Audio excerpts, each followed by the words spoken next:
Muy buenas tardes, hermanas y hermanos. Es un gusto otra vez poder comenzar a grabar este devocional del Salmo 91 y espero que esté siendo de ayuda para ustedes. Ha sido de mucha ayuda para mí y espero que sea de mucha ayuda para ustedes y muchos más.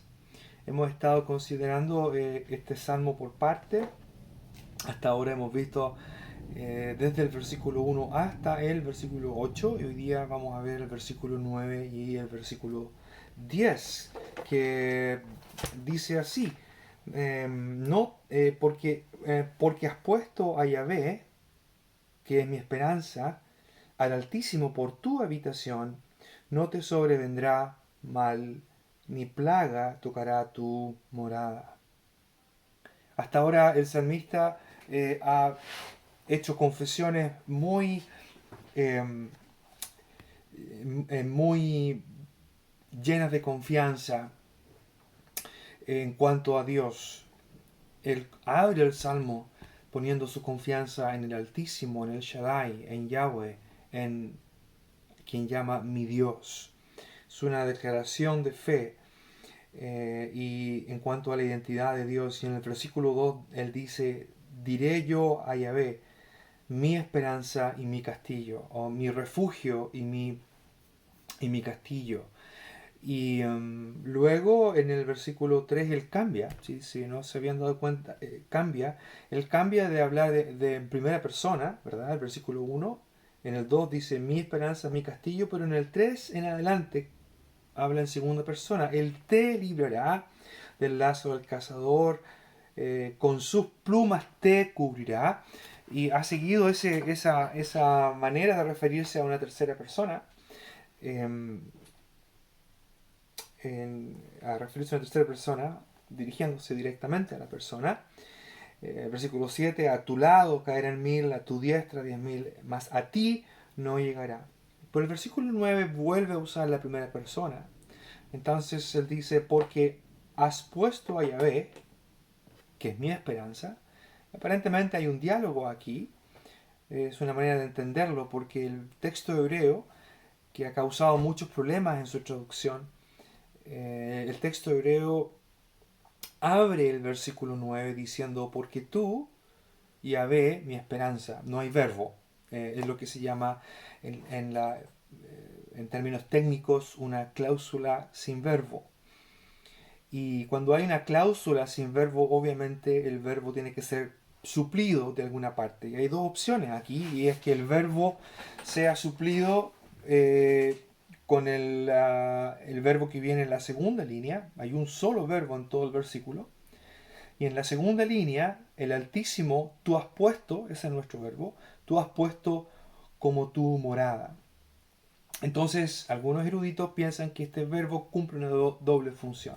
Y por eso es que lo ponen, la Reina Valera eso es lo que hace, pone el verbo que va en la segunda línea, lo pone como si fuera la primera línea del poema, traduciéndolo así, porque tú has puesto a Yahvé, que es mi esperanza, eh, al Altísimo por tu habitación, eh, etcétera, etcétera, ¿verdad? Otra manera de entender el versículo también puede ser así, porque tú, oh Yahvé, eres mi esperanza.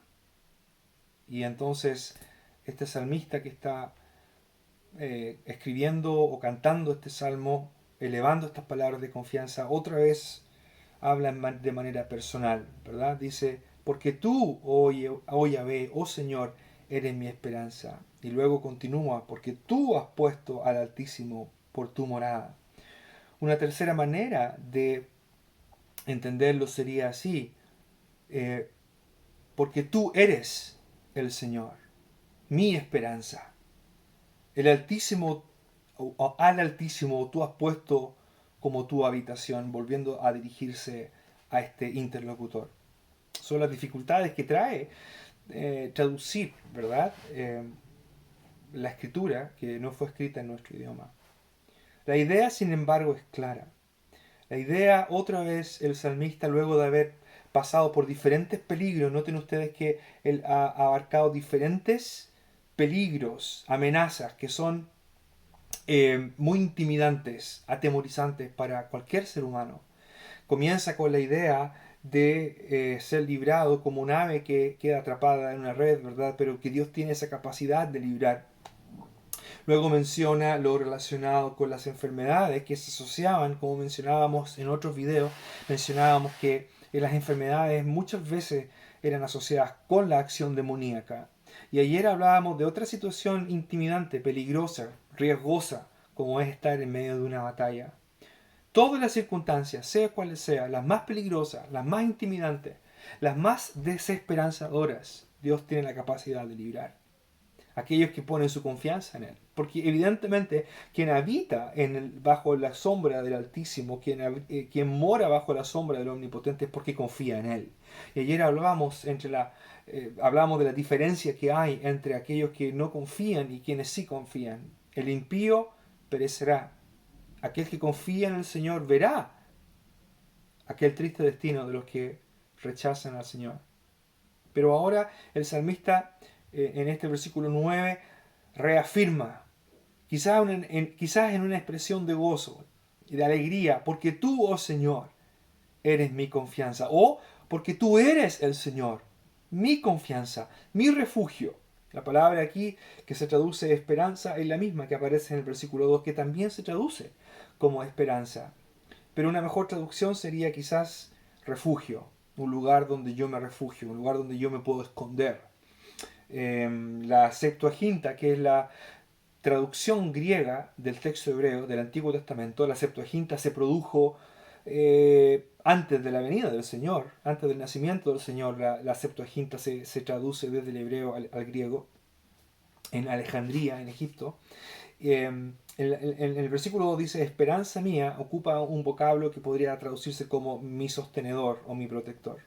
Y en el versículo 10, la Septuaginta traduce la palabra refugio, como también la traduce como esperanza, y eso es la palabra griega, el pis, esperanza. El versículo es una reafirmación de fe y de confianza en el Señor, porque tú, oh Señor, porque tú, oh Yahvé, eres mi refugio. Y luego se dirige otra vez a la persona y dice, tú has puesto al Altísimo como tu habitación. Otro vocablo importante aquí es este vocablo habitación. Es un vocablo que aparece no muchas veces en el Antiguo Testamento, aparece varias veces referido a la guarida de leones en el libro de Job, capítulo 38, 40, capítulo 38, versículo 40, cazarás tú la presa para el león, saciarás el hambre de los leoncillos cuando están echados en las cuevas, esa es la palabra hebrea, maón, maón, la palabra que se traduce aquí como cueva o guarida, Salmo 104, 22, sale el sol, se recogen y se echan en sus cuevas, hablando de los leoncillos, que rugen tras la presa. Aparece Cantando los Cantares en el capítulo 4, versículo 8. En Amós 3, versículo 4, rugirá el león en la selva, sin haber presa, dará el leoncillo su rugido desde su guarida. Y la idea es llamativa, porque evidentemente la guarida de un león es el lugar más seguro para estar, si es que el león es mi amigo, obviamente. Nadie se va a atrever a ir a la guarida del león.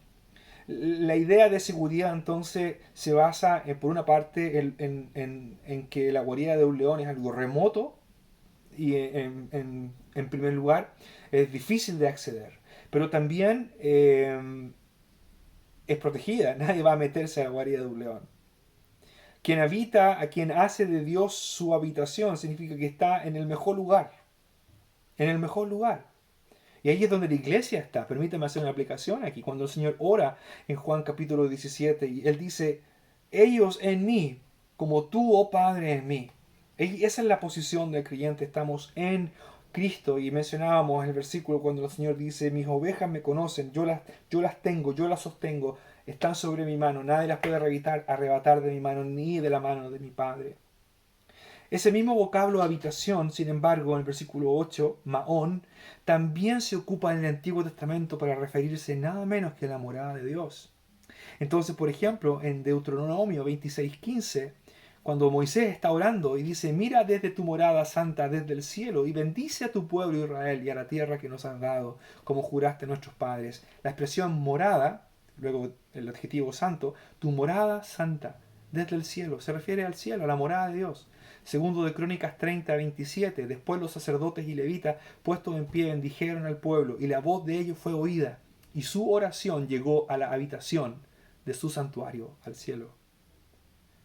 Qué hermoso, hermano, es pensar que es el lugar que el creyente disfruta, es el lugar que el creyente tiene. La habitación. Aquellos que ponen su fe en Dios hacen de Dios su habitación. Esa es su habitación. Dios mismo es su habitación. Qué precioso, hermano, es saber de que, como dice Pablo a los romanos, nada nos podrá separar del amor de Dios. Nada nos podrá separar del amor de Dios que es en Cristo Jesús. Las circunstancias pueden cambiar. Las circunstancias pueden ser adversas. Hasta podríamos ser afectados por este virus. Pero eso no va a cambiar la realidad de donde estamos. Esta vida es temporal, esta vida es corta. Y este virus está recordando al ser humano lo frágiles que somos. Hemos sido creados para estar con Dios. Y el pecado nos ha separado de Dios. Quien pone su confianza en el Señor hará del Altísimo su habitación. Por eso es que el salmista puede decir con total confianza, no te sobrevendrá ningún mal, ni plaga tocará tu morada. Aquellos que están en Cristo están libres de sufrir la más terrible de las desgracias que el ser humano puede sufrir, que es estar lejos de su Creador. Así que, hermano, otra vez, ánimo, que el Señor nos ayude y nos fortalezca, nos dé fuerza y sabiduría para los días que vendrán, que sigamos confiando en Él. No olvidemos en quién estamos, no olvidemos dónde moramos. Un abrazo.